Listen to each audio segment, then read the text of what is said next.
So you want a dumpster dive? Well, I can't say whether you should or shouldn't. You got to look up local laws and ordinances in your area. But as a dumpster diver of over a decade, I can give you a few tips, some ideas, and today, the top 3 things, tools, if you will, that you absolutely must bring with you. First and foremost, gloves. You've got to have some really good sturdy gloves, ideally waterproof or water resistant, because you never know what's going to be in the bottom of that nasty bin. So definitely you want to start out with some really good gloves. Here are some other tools that you absolutely want to have in your arsenal as a dumpster diver. This is going to seem incredibly obvious, but you need a grabber. My biggest recommendation on grabbers is invest.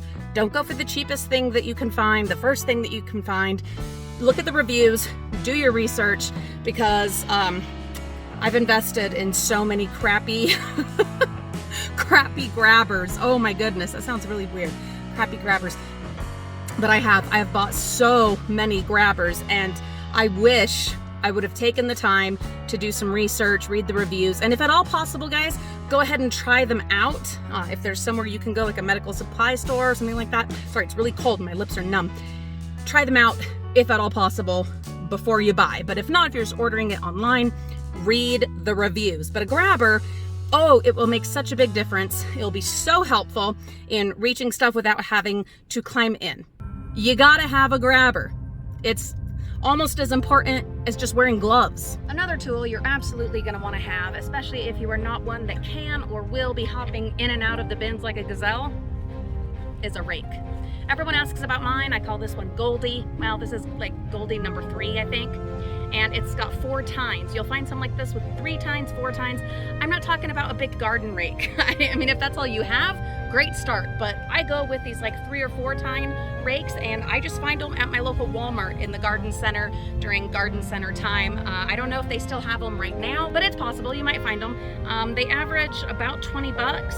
And absolutely a worthwhile investment. Even better if you could find it in the dumpsters, but don't count on that. But speaking of a tool that we did find in the dumpsters and has come in handy oh so many times, let me show you.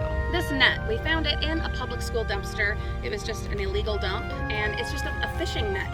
But this has come in so handy. There are times when the grabber can't reach something and the rake would just destroy whatever it is, and it's an object small enough that we can scoop under and lift it out. I highly recommend getting you a net. I don't use it every time, but there have definitely been a lot of instances where it was worth having it on hand. And even better, because I found it in the dumpsters. One last thing that you absolutely have to have. I am telling you, this will make a world of difference. And there are some variations. Some people, use like really tough reusable bags, things like that, or even just use bags that are in the bins. But for me, it's got to be totes. And I have found 99.9% of my totes in dumpsters, most especially in public school dumpsters, illegal dumps, but also when the school just gets rid of totes. Schools use a lot of totes, and every summer they dump some of them, and I come and grab them.